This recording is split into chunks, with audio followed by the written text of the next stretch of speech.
We try to involve our own kids that are older by being involved in reading different sections of the Haggadah out loud. Kids that want to be involved in reading like an extra passage, maybe something about slavery or an experience of somebody who was in jail, or coordinating on like an interview or acting out. Sometimes the older kids enjoy watching the younger kids, and that brings them a lot of joy. So it's thoughtful, and it comes with conversation with the kids who are older before.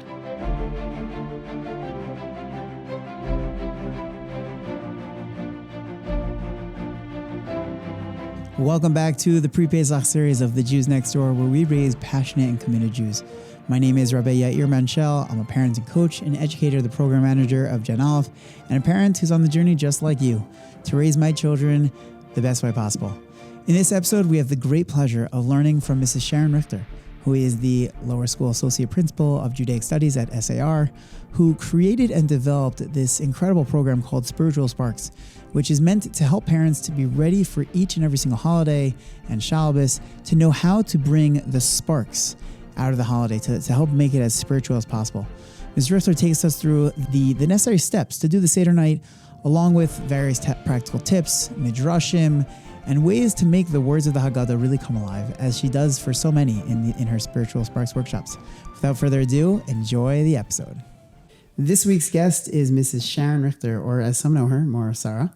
Morah Sarah, Ms. Sharon Richter, has been the lower school associate principal of Judaic Studies at SAR since 2005. She began her career at SAR in 1986 as a Judaic Studies teacher after receiving a bachelor's degree in Judaic Studies for Stern College for Women at Yeshiva University. Mrs. Richter has been at Morah Sarah as an educator there since she was age 10, not necessarily as an educator since age 10, but been there for a very long time. And Ms. Richter is known for her Parashat haShavua series, as well as her Spiritual Sparks workshops, which she presents around the country to help facilitate the enhancement of family celebrations of Shabbat and Chagim and the integration of parenting and Torah values. So I want to say a major thank you to you for, as we're in the preparation time for Pesach, busy times in school, busy times, at home, and really want to say a major thank you. It's my pleasure. So first things first, what inspired you in the first place to go into Jewish education? I grew up in a family of educators. My dad was involved in informal Jewish education. My mom's a social worker, and so is my dad. Cool. I grew up with the Torah leadership seminars, and that just brought together for me that education is about experiences, it's about text, it's about families, and it's about Jewish life. And that has fit so well for me in all my years in SAR as well. So that was my inspiration. Amazing. So, I know you have the Sparks workshops, and, Pesach's coming up. So let's get right into it. What is the Sparks program? What should we be thinking about now as we are, for all parents and Jewish educators? What can we do to be preparing right now? What should we be focusing on? Okay. So the first thing is that Sparks has evolved over the years for our family, because when we started it, our kids were really young. And as our kids have grown, it has evolved for our family. Then it was really interesting when we had much older kids and younger kids at the table. So we worked hard to upkeep and to preserve some things that we always want to use, and then add new ideas over the years. So it started over 30 years ago, actually. Wow. That's pretty serious. And my husband had a brainchild, and he said, what could we do to make Magid like the highlight of the Seder? And our kids were your kids' age at that time. They were really young. And we sat and we opened up a Haggadah and we went through it and we said, okay, what could we pull out from here to make it alive for our kids, and what are the messages that we want to transmit to our kids? And every year my husband and I go out, we go on a date, we take our Haggadah, we open them up, and we're like, okay, what's how educators date. That's awesome. What's our area of focus this year? Is this year going to be more of a focus on Hakarat HaTov? Is it going to be about strengthening Emunah? And we, again, think about exactly where our family's at, what we're feeling. So it continues to evolve. Wow, amazing. And the idea is to make the Seder joyous, to have the kids love Magid, like the Afikoman is just kind of like a sweet, cute afterthought. And most important, to come away from the Seder with these positive feelings about Yahadut, a closeness to Hashem, Lamanida, right? Ki ani Hashem, and to feel just connected and joyous about the holiday. Wow, incredible. So what are those things? What are the things? What's going on this year? And home, what's going on? Okay, we haven't had our date yet for this year's preparation, So and we're going to have some younger children here. What does that Seder look like here? Okay, so let's start with preparing for the Seder. So like I said, you want to sit down and think about what the themes are that you want to transmit. But first, it's really mi v'mi ha'holchim. How old are the people that are at the table? What are the needs of the different people at the table? Sure. And what are the best ways to inspire them through the conversation that happens at the Seder? Because this sipur, this telling, it can't be done by anybody else, right? Like in our regular chinuch every day, we send our kids to school and other people can fulfill the obligation for us and we can ask others to teach our children. But the night of the Seder, it's the parents and their kids.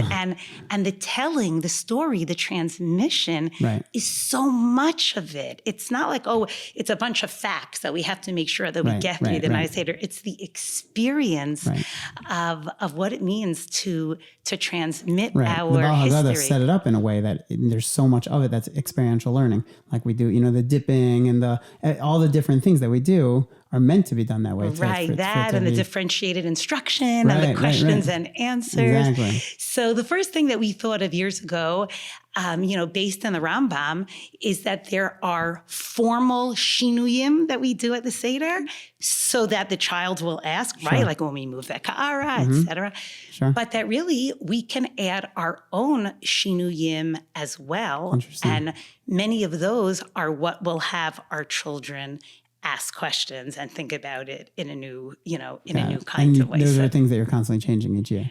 Right. Some of the favorites we keep. So what are some of those favorites?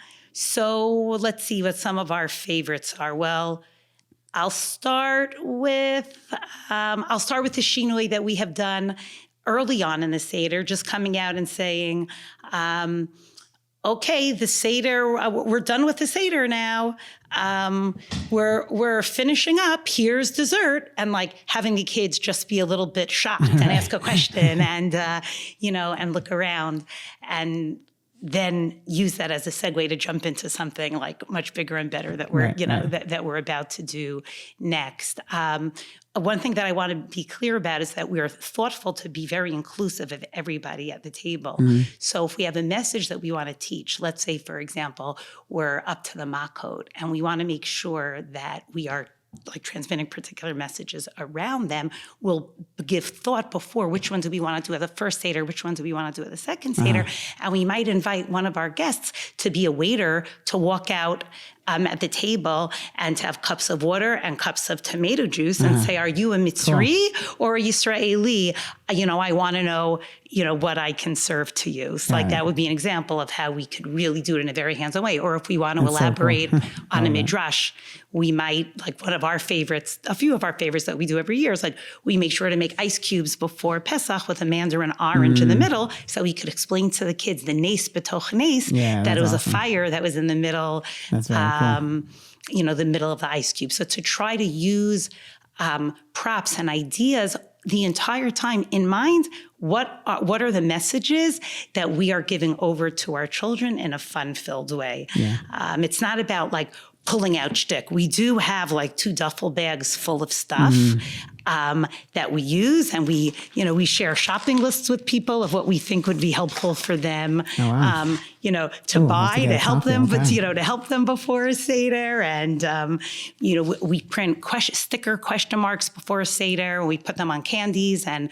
we give all the kids a bag to hold, and we reward them for asking questions the night of the Seder, because we want to be encouraging lots and lots of questions. And so you said also how like it depends who's here. So what if you have like a Seder with, a whole age range. You have really little kids like my age, and then I'm going to a Seder with like a whole family. So there's kids who are going to be bar mitzvah age, and then there's even high schoolers, and then there's adult how does one run a Seder in that type of way? Right. So that's a challenge, and that's why it really requires preparation. And some years it goes better than others because we're all human. We try to involve our own kids that are older by being involved in reading different sections of the Haggadah out loud. Kids that want to be involved in reading like an extra passage, maybe something about slavery or an experience of somebody who was in jail, or coordinating on like an interview or acting out. Sometimes the older kids enjoy watching the younger kids, and that brings them a lot of joy. So it's thoughtful, and it comes with conversation with the kids who are older before. Wow, amazing. So how can we help parents become educators? Because it's really like parents have to become, like you were saying before, being those educators. So first things first, like you were saying, is preparing. Right. Then when it gets to the please. So yeah. Right. So the preparing is about parents taking out a Haggadah, taking out Sefer Shemot, looking through articles, Divrei Torah that speak to them, and knowing what works for their family, because every family is so different and everybody's kids are so different. And then the other part is to look through the Haggadah and say, like, what's the flow here? Like, for example, if we get stuck at Manishtana for like 40 minutes, you're done before you started, right? Or like if people are giving like 10 Divrei Torah about the Dalet Banim, like... So how do you allocate your time? Like how do you... Because like obviously you also... all the kids come home with so many Divrei Torah, and you want to empower them to be able to say those Divrei Torah. You don't want to like shut them down, but at the same time, you can get totally stuck, like you're saying. Right. It's a balance because we really want our kids to be empowered. And like the mitzvah, the night of the Seder is like for the parents to be teaching their kids. So depending on, again, different stages and ages of our kids, we've had some years where we've had kids like pick and put a little sticky note on what they might share at the Seder, save the rest, either some for Shulchan Aruch or for future Yom Tov meals. But then as kids get older, that can be like very enhancing to the Seder. So dividing it up in a thoughtful kind of way so that it doesn't get too long at the wrong parts, the wrong parts of the Seder, to lose the steam before you really jumped into the story. So how do you allocate that time in terms of like, meaning in your home? How do you make sure to give the time to the story, the proper amount of time for the story? Right. So we give thought to how much time we want to spend on each and what we want to spend time on each night. Now, we don't just like make things up. Like you could see on this table here that I have files and files of Makorot and sources. And we think about like, wow, which midrash is going to bring across the point of the greatness of Hashem and the closeness of Hashem to us in a way that we want to. And we'll say, okay, that's something that we're going to really elaborate on. And there might be a Dvar Torah that one of our children have that they've prepared from school that really feeds into it. So some of it is just like a natural flow. It's not cool. Like a completely controlled environment at all, but there has to be some machshavat chila before you get to the Seder. It's like anything else. The amount of preparation that you put into it is going to help us, reap the reward. As they say, if you prepare to fail, if you fail to prepare, you're preparing to fail, right? So exactly. So how do you so how do you realistically differentiate between the different ages of the the different children that are, let's say, like you said in your home, you've had sometimes where you have like younger children and also. So for example, we've collected some costumes over the years.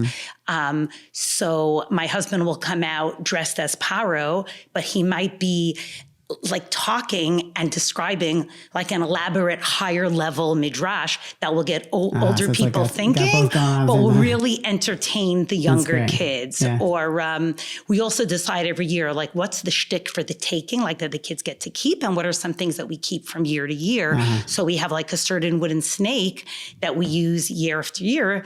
And again, we can bring the conversation to a higher level about, the Nachash and the Mateh, and which Makot did Moshe bring, and which Makot did Aaron bring, and what do we learn from this? And then there might be stories that go along with that. So depending on the themes that we're running with, some of them are more sophisticated ideas that are more for the older kids, but that the younger kids really can understand and appreciate at their level. We also put a lot of vizarim on the table, like a lot of props, and the story unfolds with props on the table. So the younger kids are very engaged and excited by the props of different sarei nisim and pyramids. And we also have the younger kids very engaged before in preparing place cards and other different things that they put on the table. So if we give a chocolate bar to a kid and break it up into little squares and we say, go try to do some building with that, then if we're having a conversation that's more appropriate for the older kids, the younger kids have something to do. Or if we give out like bingo boards and they're at the table for the really little kids and we do that one night of the Seder, for example, then that will help them follow along, but always trying to keep in mind to not lose people and for people to be flexible and to go with the flow. Right. Gotcha. Okay, wow, amazing. If you're looking for a great way to have some good, clean, kosher fun with your children through the powerful effect of music, look no further because J Karaoke is here. J Karaoke gives one and all the platform to belt out their favorite tunes from a library of thousands of Jewish songs, hundreds of artists and genres across multiple decades of incredible Jewish music. Personally, I know that I love singing. I love it. I love karaoke, but I was really never able to get into it because it wasn't the Jewish songs. And that's where J Karaoke comes in with their huge selection from the latest hits to the classics. They even have nursery rhymes for your little ones. And with features like key changes to help you sing, to make you more comfortable as you're singing, and speeding it up or slowing down the song, they have really thought of everything. To enjoy Jewish karaoke your way, all you need to do is head to jkaraoke.com. Choose a subscription that fits for you. And to make it even more fun, you could purchase their state-of-art karaoke kit, which gives you the feeling as if you are today's top singer. You can insert whoever you feel it is. Connect your kit to any device, like it could be a laptop, computer, a tablet, whatever it is, and you plug in your speaker, plug in your J Karaoke microphone, and you sing away. It's as easy as that. That's all it is, and it's really fun. I checked out their website. It really looks amazing. They have an incredible amount of song selection. Anything you want. They got Thank You Hashem. They got Morah Sarah. They really got it all. You can subscribe monthly for just $4.99 a month, yearly for $49.99, and we have a special deal here for you. For any of our listeners, if you use the code JewsNextDoor, DOR, you get an additional 10% off. And if you don't want your children to be using a device with internet, J Karaoke's got you covered. You can download the app onto your desktop. Once you have it up, turn off the internet, let them sing all day long without the internet. Check out J Karaoke today and let the fun begin.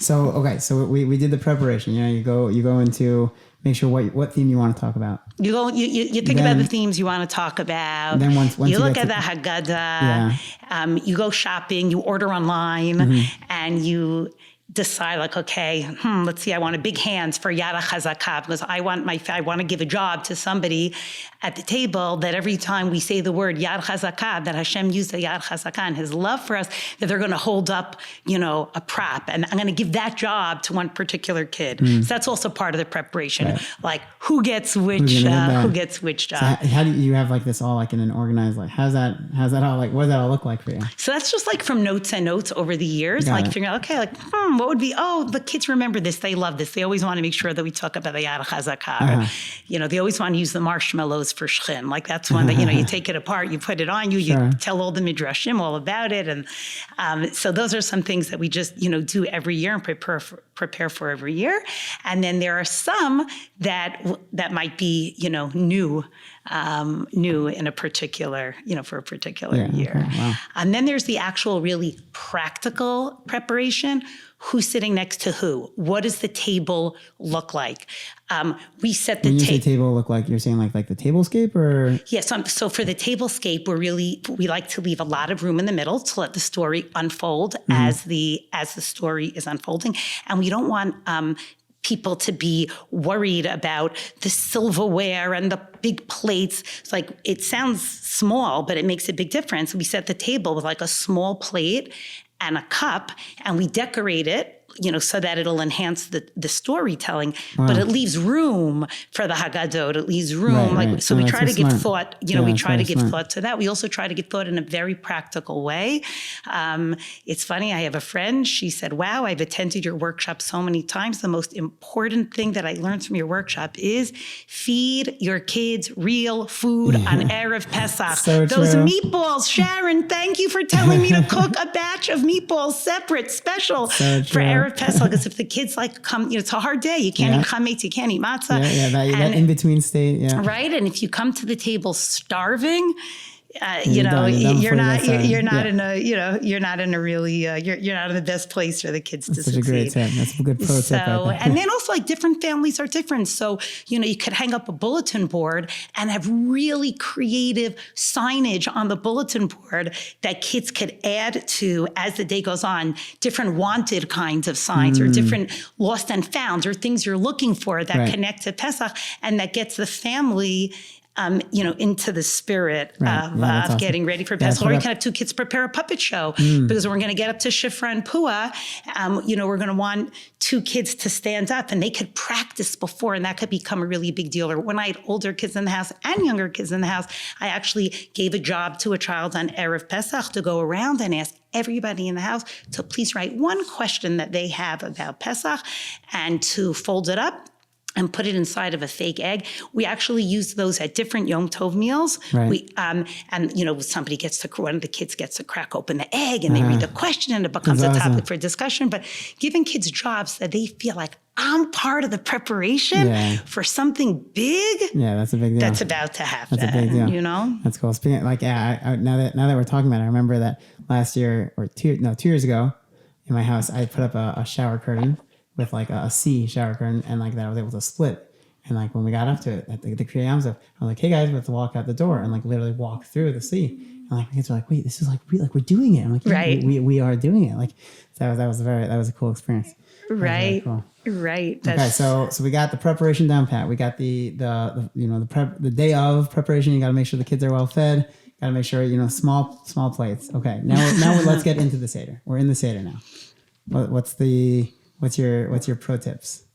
Okay, so first of all, again, what are the areas that we want to spend time on? And we want to get, there's the pregame show, and then you want to get to the main, to the main part of the story. And then also to think about what are different parts of the Seder that I could build off of for my family, and which parts of those need to be prepared for before as well. So for example, if I want to focus on Dayenu and gratefulness, or I want to focus on a part of my own personal family history for our particular Seder, what kind of preparation is necessary for that? What's the role of the grandparents to give thought? Which sections are they going to each read? Pesach Matzah Mara, we always have a different grandparent read it. We read it in Hebrew and we read it in English. That's just something that we've done over the years. Nice. When we're in the Makot, my father-in-law Zaidi is always Paro when we put the crown on his head. When we sing the frog song, we put frogs, nice. all over him. So when we're again, thought has gone into what you're focusing on. And if you have little kids, it's not too much, right? You're going to pick a few things. You might pick 3 makot, and there might be 3 that you focus on the first night and 3 that you focus on the second night. And you want to tell the story in a simple way for their level. And then, as I said, as the kids get older, you're going to add more levels of sophistication, with the idea being that we are going to reach a point by the end of the Seder that singing of Hallel, it's a natural expression.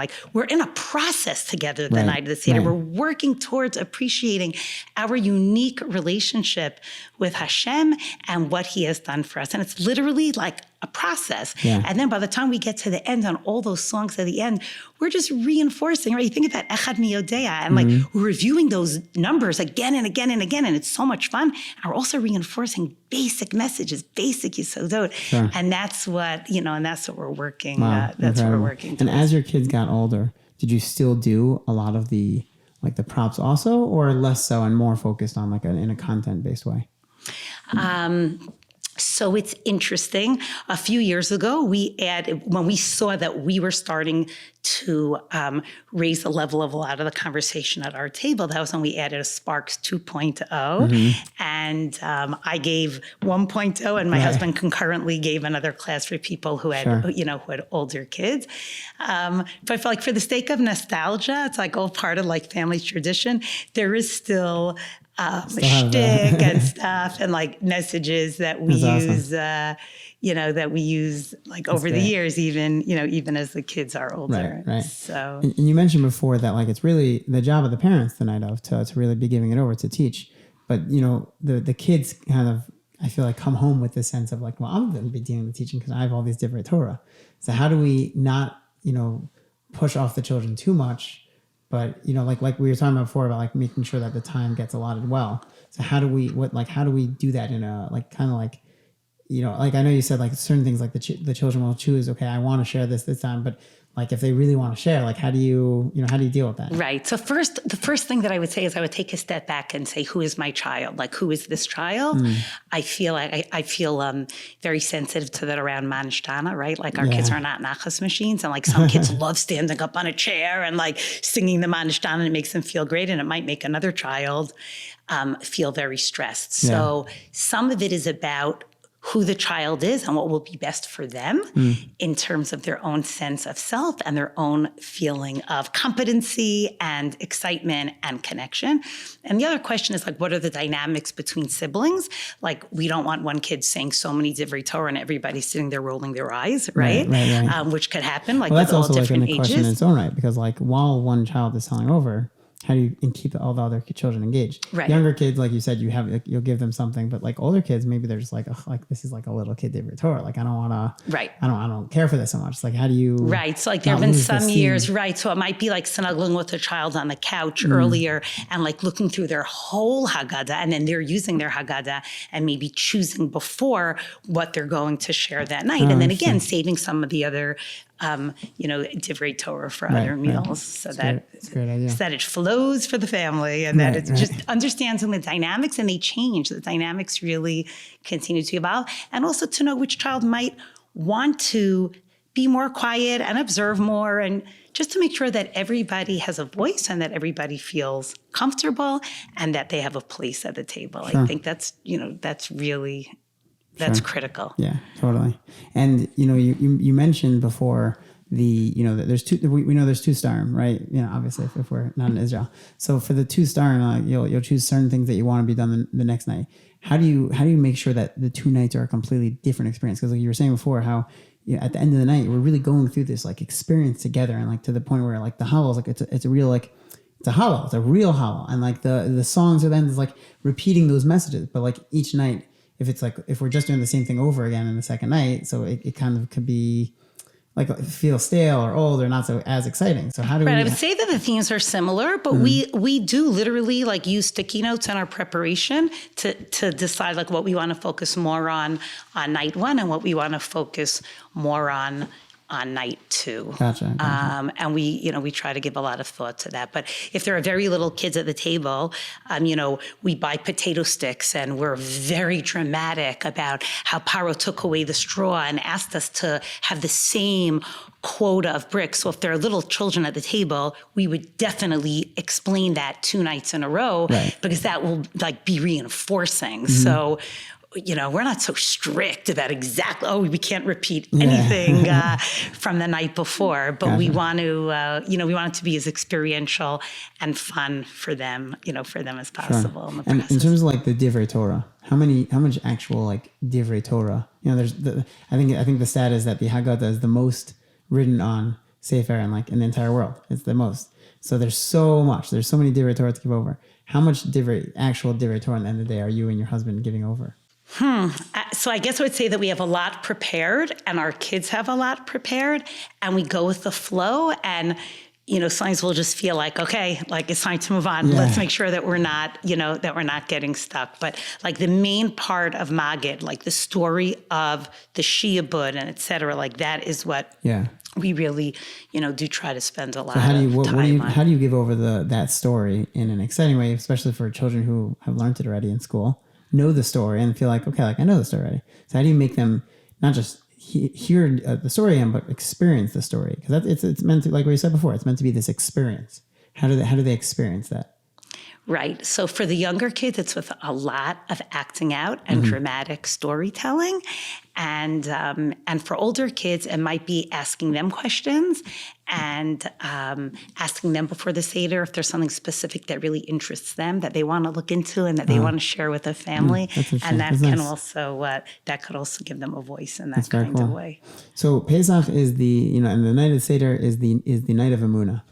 How do we transmit Emunah through all of this? Like obviously it's this the props and the midrashim and all that brings the children in. But how do we give over specifically that the Emunah on this night? Because this is where it all comes from. This is the basis for it all. Right, exactly. So I would say that that through the Haggadah and through the storytelling and the conversations that we have, I think that Emunah is just built over the course of the night, over the Chag. And by talking about ways that it connects to their own life, to family history, to Jewish history, to world history. And again, for some families, you might have more of an emphasis on that. And other families, it really depends so much who's sitting around the table and what everybody's up to. Song can be the strongest way for one family 1 year. And it might even be in our family that like 1 year, it's more about the singing that brings everybody together to that place to feel that. And it might be that another year, it might be about an intellectual conversation or a debate and, delving into sources together and going and looking something up. Or it might be this like, dramatic sharing that a child does at the table to answer a question. So it really is interesting to see how so cool. Different years, different Sedarim, there can be a different feel and a different flow. Yeah, wow. So I want to get a little more into the sparks, if we could talk, like, what does that workshop look like? If you could take us a little bit through it. Okay, the sparks, we printed a Haggadah with a lot of sources and a lot of questions. And like the sources, you mean like the midrashim that you'll look at? Okay. Yeah. And we actually go through the Haggadah, and it's kind of like a smorgasbord because we show people lots of different ideas, and they can pick and choose what they think will work for like what their family's at that particular time. So, for example, when you speak about Shifra and Pua and their bravery, there might be a story that you read about somebody during the time of the Holocaust that saved Jewish people. So we might like ask one of our kids to read that for the family. That would be an example of going through it. Somebody who's at the Sparks who has a 5-year-old kid is not, not going to opt for that. And then we might talk about like 4 different ways to like explain an idea or to bring something out, or we'll show different ways to explain the Makot and different different mafarshim on the Makot, what the messages are. And people will say, okay, like this actually speaks to me. This is what I want to, focus on with my family, because that telling over that family experience of hearing stories, of knowing that we're part of a history, of knowing that we're part of something bigger. Yeah, that's huge. I think that's a huge... that's a big deal, for sure. Yeah. Wow. Sounds incredible. So in terms of, I guess if you could say one idea or one of your favorite sparks over the years that you could, that you would pull out, what would you say is... I know I'm putting you a little bit on the spot, but I'm curious if something that stands out right away that's just like, that's a good one. That's a really, like, everyone should be doing this. I guess I would say that that I would hope that everybody would teach the Makot in a way that there's like a real message, and that it was about educating the Egyptians to come to see that Hashem is the ruler, and not just to run through them, and not just to like pull out little props, but to give thought to really appreciate why the depth of them. Maybe because I feel that that's something that has become like overly commercialized over the years. So I guess I feel, I feel protective of it. I guess totally I'm thinking about it like that. And point. also just, the different personalities and identifying with heroism and with making hard decisions. But making correct choices. I think that's another, that's another big one, being able to ride through the tide. Avraham HaIvri, and are having to make choices over history, like Paro's daughter having to make a certain choice, and Shifra Pua having to make a certain choice. And I think that's also something that is that's really relevant those are very strong to ideas. focus on. Amazing. Are there any final messages that you would say, as all parents, as we're preparing for Pesach, trying to make sure that it's going to be the best experience for our children? Any final messages that you want to share? I guess my final message would be that when we talk about Baruch HaMakom Baruch Hu, one of my favorite pages in any Haggadah is in David Moss's Haggadah, when he puts the word Baruch from Baruch HaMakom Baruch Hu Keneged Arba Banim, and he puts the word Baruch on top of each one of the sons, the Chacham, the Rasha, the Tam, and the Sheino Yodea Lishol. And the Daled Banim is not something that's it's for us. It's not for me to necessarily have to talk at length about to my children. Right. It's for me to remember that every single person that's in front of me is blessed. And I think that everybody has challenges and everybody has joy in their life. And everybody also, there are easier times and harder times.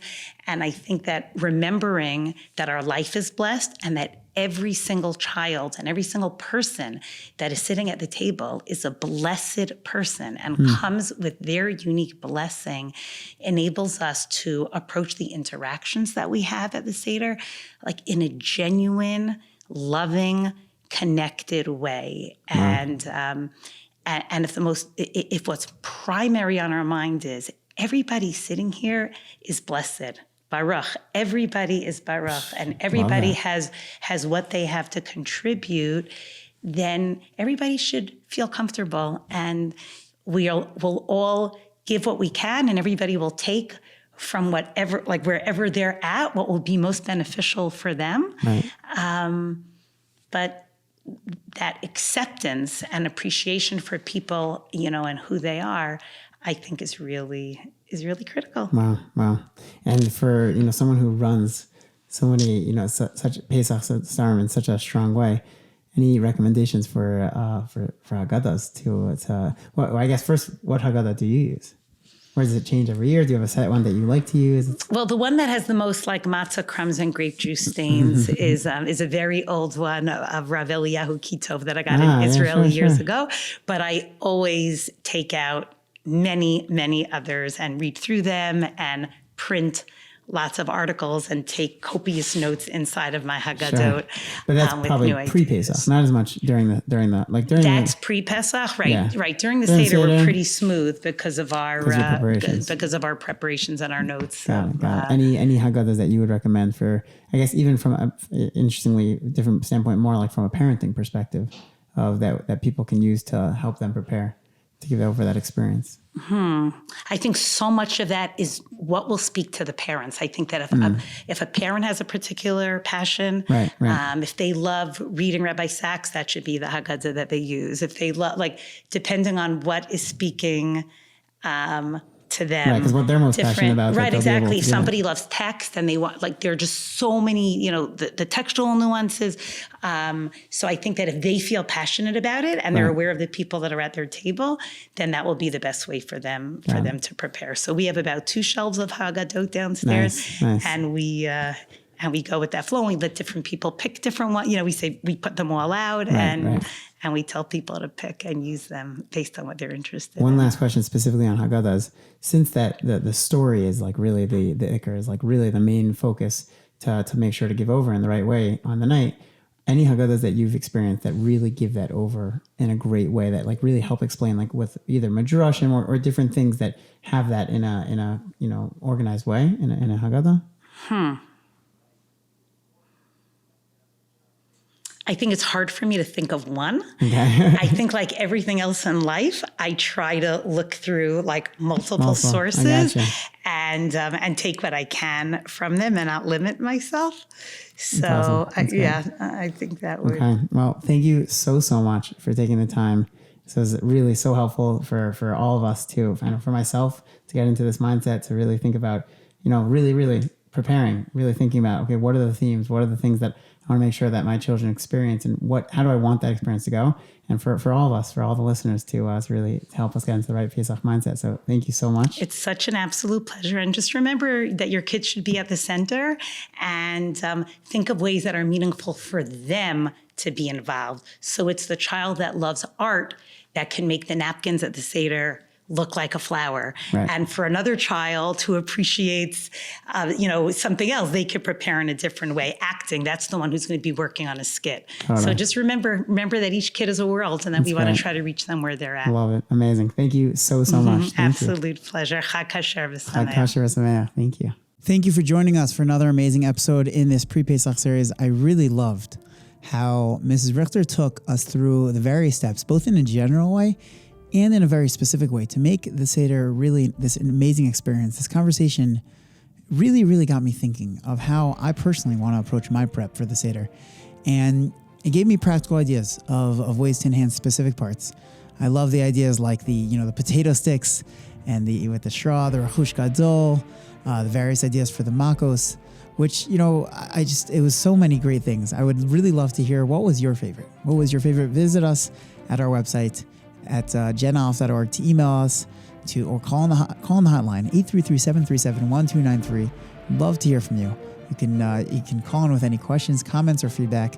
Just leave your name, leave your email address, and so we can make sure to get back to you. And follow us on Instagram at Parenting the Jews Next Door, Twitter at Yair Manshel for parenting tips, quotes, and funny and relevant content. And we'll be continuing with another amazing episode and in this Pre-Pesach series, and really looking forward to sharing and looking forward to raising the Jews next door together.